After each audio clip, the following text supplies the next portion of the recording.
El comentario económico que ya le tengo acostumbrado en este espacio de visión económica, en el día de hoy se lo voy a dedicar a la hermana República de Colombia, que el domingo recién pasado acaba de realizar las elecciones nacionales y la derecha conservadora, estimulada por el expresidente Uribe, acaba de ganar las elecciones con un margen significativo de un 53.86% de los votos válidos en este país, derrotando por supuesto al señor Petro, que era el candidato de los movimientos de izquierda de Colombia.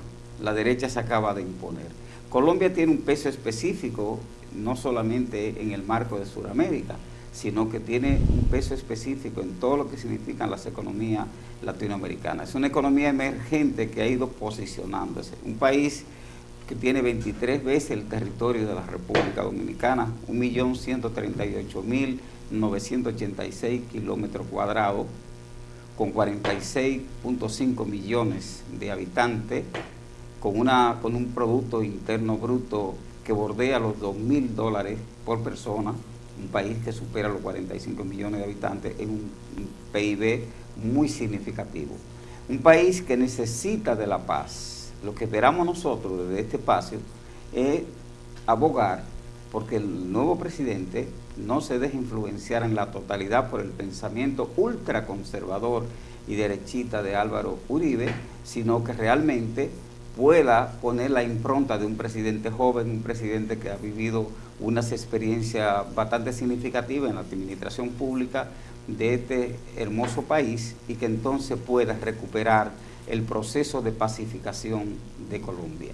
Si Colombia logra la pacificación, yo no tengo duda. Tuve la oportunidad de compartir con una serie de intelectuales la última vez que estuve en Colombia y percibí ciertamente que tiene todas las condiciones, incluso tiene un plan trazado, una ruta trazada de que Colombia en los próximos años, en las próximas décadas se pueda convertir en un país desarrollado de América Latina. Las relaciones que tiene República Dominicana con este hermano país, el flujo de intercambio que ya se está expresando, no se necesita visa para ir de aquí a Colombia, ni de Colombia para acá, y eso es un aspecto importante en las relaciones económicas y en las relaciones internacionales de los países. Abogo entonces porque los hermanos colombianos se pongan de acuerdo, vayan al proceso de pacificación, de manera que ese movimiento de lucha armada de más de 4 décadas, la FARC, puedan retornar al escenario político y que entonces Colombia, recuperando la paz, Colombia se pone en unas condiciones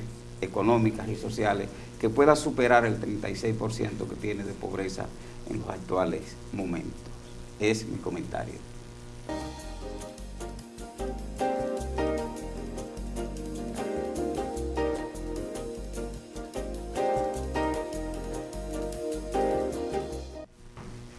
Bien, y regresamos aquí a su programa Visión Económica a las 18 horas. Nosotros, como de costumbre, vamos a estar teniendo una conversación con Alejandro Nouel y el señor Leonardo Valverde para hablar un poco sobre el pacto eléctrico y también aspectos de la economía que son importantes. Pues mira, Evelyn, vamos a variar la dinámica. Como Alejandro Nouel fue el especialista que vivió todo ese proceso del pacto eléctrico, la entrevista se la vamos a hacer entre los dos. ¿Te parece?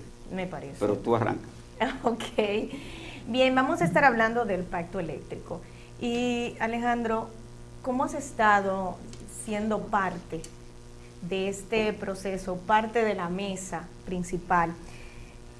¿En qué consiste, para que tengan un poquito más de conocimiento, las personas que no sepan un poquito sobre esto, en qué consiste el pacto eléctrico? ¿Cómo se llega a esto? ¿Cómo se inicia este pacto? Bueno, qué bueno que nos da la oportunidad para explicar detalle por detalle qué es el pacto eléctrico. El pacto eléctrico comenzó hace exactamente unos 3 años. Desde octubre, que se firmó ya la última parte, estamos todavía por presentar esto. Y lo que les puedo decir del pacto eléctrico es que fueron 2 años y medio de reuniones. Se trata de un mandato de la Estrategia Nacional de Desarrollo 2030 de nuestro país. Este mandato lo tiene también para el pacto fiscal y lo tuvo también para el pacto educativo. Entonces, esto fueron muchas negociaciones, muchas horas de trabajo. Se suspendieron en algún momento por las mismas posiciones de los actores. Esto hizo que al final nos pusiéramos de acuerdo y lográramos el pacto posible. No el pacto ideal, estamos hablando de que se habla de todo. Alejandro, a propósito de que se logró el pacto, se firmó, no se ha puesto en ejecución. ¿Cuáles son los componentes esenciales de ese pacto para que los televidentes Bueno, ubiquen? los componentes esenciales son lo que se llama la tarifa técnica, que es una tarifa no prevista en que a alguien se le ocurrió subir o bajar la electricidad, sino de una forma consciente cuánto se gasta, cuánto es la distribución, cómo es el combustible, cuál es la matriz que tiene esta tarifa eléctrica y las EDES, en términos de cómo son empresas gubernamentales o públicas, pública en el sentido dominicano, porque pública en el sentido exterior son que cotizan en bolsa. Alejandro, ¿quiénes estaban en la mesa del pacto eléctrico? Bueno, estaban todos los sectores. Que tú puedas mencionar así. Bueno, ¿Y del Cibao quiénes estaban? Bueno, del Cibao estaba Edenorte, que mandaba siempre un representante, nunca fue el director de aquí de Santiago. Estaba también del CODIA, de aquí de Santiago. Estaba yo, pero estaba en representación de la capital como consejero del Consejo Económico y Social, pero era del Cibao. Entonces iba también de Fedocámaras, iba el señor Fernández de ahí de La Vega, que es presidente de la Cámara de La Vega. Claudio Fernández. Claudio Fernández. Una estrella. Iba también el de la Asociación para el Desarrollo de Santiago. También iba, ¿quién más? Y estaba como experto el señor Rondón. No el señor Rondón aquel, sino el que vende los postes de luz y cosas de esas como experto. Pero yo quiero ver cuál fue tu experiencia, cuáles fueron los aprendizajes en ese proceso ya que lo has vivido y me gustaría saber si realmente esto es beneficioso para las zonas más vulnerables. ¿Qué tú opinas? Si se volviera a hacer otro pacto eléctrico, ¿te gustaría estar sentado otra vez ahí? Sí, sí. Nuestro país tiene que acostumbrarse a que las cosas hay que usted involucrarse en ellas para poder tener base para opinar. A ese pacto se invitó a todo el mundo, o sea, por decreto se invitó a los partidos políticos, solamente fue el PLD. Y le voy a decir qué aconteció, por qué no se está poniendo en ejecución el pacto.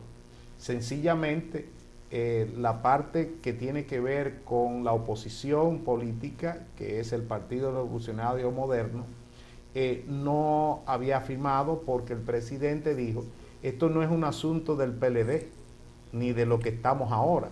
Yeah. Como involucra más periodos presidenciales, tienen que estar todos conscientes de que esto hay que seguirlo aplicando, porque no es un asunto... Alejandro, disculpa que te interrumpa, no nos chupamos el dedo, es decir, para llegar a un pacto, que es una suerte de consenso, no quiere decir que esté de acuerdo a la totalidad del consenso tampoco, tiene que crearse unas condiciones. Sí. Y en el plano político, tú tienes que saber, te recuerdas que nosotros lo hablábamos, que había que crear unas condiciones de las relaciones políticas, de los puntos comunes, para poder tener una mesa diversificada, claro, donde las diferentes expresiones políticas pudieran estar sentados. Y eso obviamente que no se logró. Al no lograrse, hubo que empezar el diálogo para el pacto con la ausencia de la oposición política. Pero, don Leo, la parte de Antonio Insa Conde, que dice que igual debería ponerse en práctica ya, a pesar de esas diferencias, de esas dificultades que hay. Bueno, lo que yo sí, a raíz de lo que dice Evelyn, muy interesante, Sí. nada impide que no sea una voluntad para que haya consenso, ¿verdad? Nada impide que no se ejecute el pacto, Bueno, porque ya está firmado. las informaciones que Sí. tengo, el pacto se firmó mediante notario público el 26 de octubre en la Biblioteca Nacional. O sea, estamos hablando de que está firmado el pacto. No es un asunto de que tenemos que firmar. Estamos hablando de 8 meses. Vamos Sí, para 8 meses. para 8 meses. Está ya. firmado y no se ha puesto en Entonces, ejecución. el problema vino en que cuando se iba ya a dar público la firma, que iba a ser en el Salón de las Cariátides, ya estaba el día para eso, se acercaron al presidente de la República los partidos de oposición. Y entonces le pidieron al presidente de que ellos querían ver el pacto. Entonces se le informó y fue motivo de consultas a los consejeros del Consejo Económico y Social de que si había posibilidad de cambiar algo. Y nosotros les dijimos, teníamos 2 años y medio para esto. Lo que puede ser que ustedes se adhieran como en el TLC, ustedes se recuerdan, o ustedes se montan en el barco o no se montan en el barco. Y precisamente eso fue lo que hizo muy ácidas las relaciones entre diciembre, enero, febrero, marzo. Abril y mayo ya entonces las cosas bajaron porque se estaban negociando otras cosas. Como todas las partes políticas en la República Dominicana, tú cedes en un lado y entonces consigue otro. Entonces yo tengo entendido de que ya en los próximos días, en los próximos meses, vamos a tener la implementación del pacto eléctrico en la República Dominicana. Eso es una primicia para este programa. Qué bueno. Que es muy bueno, ¿no? Bueno, pues entendemos que sería acatado entonces por los sectores que ya se ponga en no práctica. Es que sean acatados, no es que sea acatado, no, exactamente, no es que sea acatado, sino que se ponga en ejecución, lo acordado en el pacto. No quiere decir que todo el mundo va a estar de acuerdo. No, claro, hay mucha que no. gente que no está de acuerdo. Hay muchas cosas que se están haciendo. Por ejemplo, todos los contratos se han estado haciendo lo que se llama una licitación, ¿tú ves? Anteriormente eso era que había que pagarte a ti porque tú tenías un contrato de privilegio y aunque habían empresas que aunque tú no daban la energía había que pagársela a ese nivel. Pero en eso también había unos negocios de que había que darle tantos centavos por cada kilo contratado a alguien X. Alejandro, eso es interesante lo que estás planteando tú. Me gustaría que nos dijera, se sacó esa parte de que te voy a pagar por lo que tú me suplas, no por tu capacidad instalada. Así mismo es. Así mismo es. Hay un cuello. Es que eran muchos millones, señores. Díganos usted, don yo Alejandro, aprendí, usted que tiene una amigo manera televidente, yo aprendí a multiplicar en dólares. Mejor, yo dividía los millones, lo quitaba los últimos 6 ceros para poder comprender la magnitud de la cantidad de miles de millones de pesos dominicanos que se lleva el sector eléctrico en la República Dominicana, y no el sector, Alejandro, un grupito. Alejandro, finalmente, porque el tiempo se nos está yendo, sí. Quiero preguntarte, ¿realmente la aplicación del pacto eléctrico tiene ventajas significativas para la gran masa desposeída de República Dominicana? Sí, le voy a decir algo. Hay muchas cosas en nuestro país que están desvirtuadas. Usted encuentra que poblaciones vulnerables que no tenían electricidad. La parte rural va a ser manejada de otra forma ahora, la electrificación. Pero no es eso solamente. En muchos barrios estaba el que se le pagaba la energía. Ustedes saben, amigos televidentes, que aunque la gente le dan el dinero para que vaya, la tarjeta para que vaya a pagar la energía eléctrica, no van a pagarla. Entonces, tenemos que ver que en el sistema de SUIVEN, que es de los subsidios que se le dan a la población más vulnerable, entonces tenemos que poner eso mejor, porque no puede ser que ya se creó un mecanismo de que si a los 30 días después de tener que pagar, entonces Hacienda hace directamente el pago a las EDES. Pero no es eso. Lo importante es el suministro. Mucha gente que tenía el famoso directo, como le decían, que ese barrio nada más pagan 300 pesos.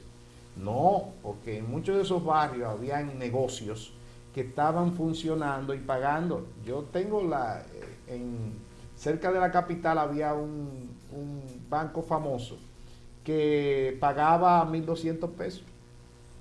Y porque estaba en un asunto que había un contrato de que los negocios nada más pagaban eso y que las casas de familia pagaban 300 pesos. Entonces, ahora, con la implementación de los contadores inteligentes, son aquellos que usted va a tener como si fuera una tarjeta para poderlo cargar, y usted va a saber cuánto le queda en un app que va a tener en su celular inteligente, de cuánto le quedan de energía comprada. Bueno, y al mismo tiempo también se va a poner en implementación lo referente a que esos barrios que tenían esas distorsiones, usted que si consume 1.200 kilos va a tener que pagar 1.200 kilos. No, y eso es importante. La idea es hacer conciencia, y si queremos que se aplique lo que se acordó en el pacto eléctrico, pues también como ciudadanos nos toca nuestra parte. Vamos a pausa y retornamos con Leonardo Valverde para hablar un poquito sobre los temas económicos que siempre traemos.